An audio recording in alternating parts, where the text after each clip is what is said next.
faites pas attention. Je passe. Vous parliez entre vous, et continuez de grâce. J'entre un peu brusquement, messieurs, j'en suis fâché.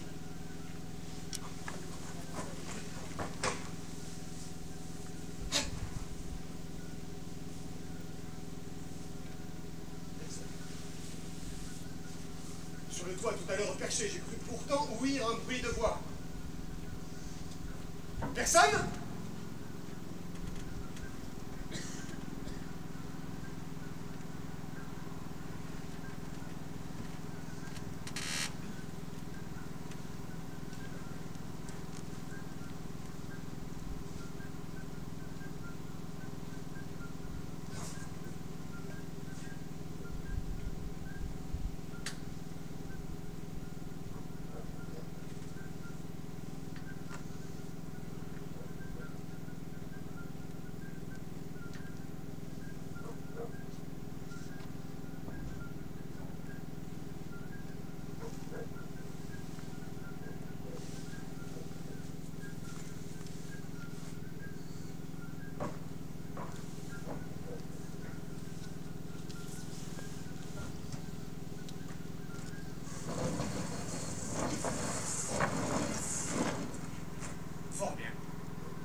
Recueillons-nous.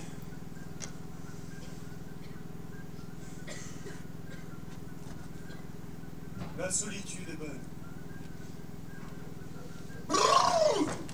Que d'événements! J'en suis émerveillé, comme l'eau qui secoue aveugle un chien mouillé. Primo, ces alguacils qui m'ont pris dans leur serre, puis cet embarquement absurde, ces corsaires, et cette grosse ville où l'on m'a tant battu, et les tentations faites sur ma vertu par cette femme jaune, et mon départ du bagne, mes voyages, enfin, mon retour en Espagne. Puis, quel roman! Le jour où j'arrive, c'est fort.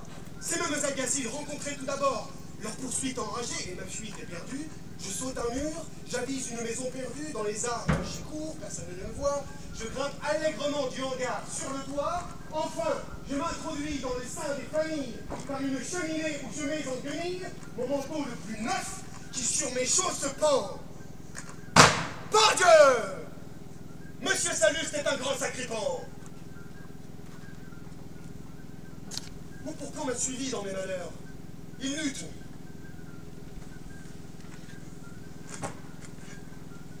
La chambre a diablement souffert de ma chute.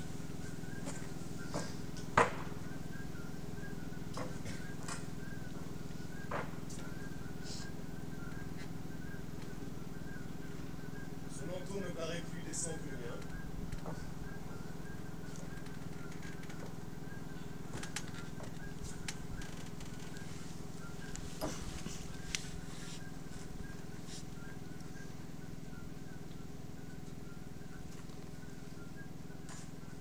C'est égal.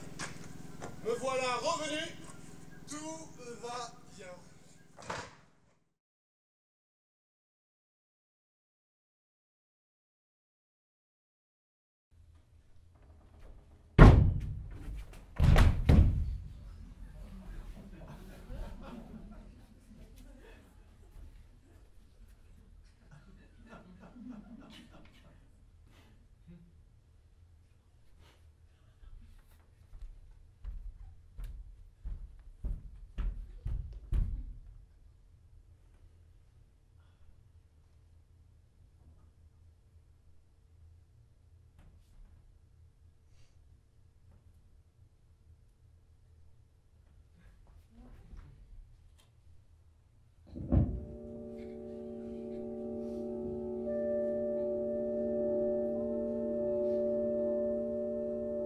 J'espère être tout de même devant vous, à l'état de fantôme. Il est possible que ce qu'on appelle le progrès soit le développement d'une erreur. On est en train de me prendre avec un appareil qui se trouve souvent en proie à des accidents techniques. Je ne sais pas ce qui se passe maintenant, mais j'ai l'impression que votre jeunesse n'est plus comme la nôtre, assise entre deux chaises, assise entre deux chaises, assise entre deux chaises, et que maintenant vous êtes une jeunesse grave et attentive. J'espère du reste que vous n'êtes pas devenus des robots et qu'au contraire, vous serez très humanisés. C'est ça mon espoir. Mes chers amis! Salut. Par quoi pourrait-on commencer? Par une histoire, la leur. Mesdames, mesdemoiselles, messieurs, vous allez juger de leur vie à venir. Alors comment pourrais-je vous donner l'envie de croire en eux? Qu'ils rendent leurs dernières armes et s'offrent à vous tels des condamnés devant ce dernier couloir de la simplicité de croire en ces regards, en ces miroirs de l'âme qui ne trompent jamais. Voyez en eux la métaphore d'une humble Père Dieu, prête à donner ses prunelles pour la vie.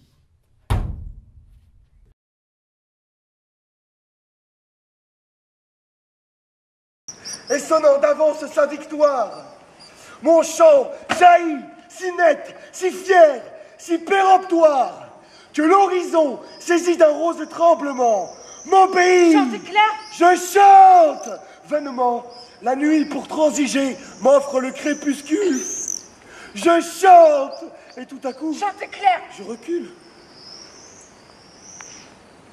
Ébloui de me voir moi-même tout vermeil, et d'avoir moi le coq fait lever le soleil. Alors, tout le secret de ton chant. C'est que j'ose avoir peur que sans moi l'Orient se repose. Je ne fais pas cocorico pour que l'écho répète un peu moins fort au loin cocorico. Je pense à la lumière et non pas à la gloire. Chanter, c'est ma façon de me battre et de croire.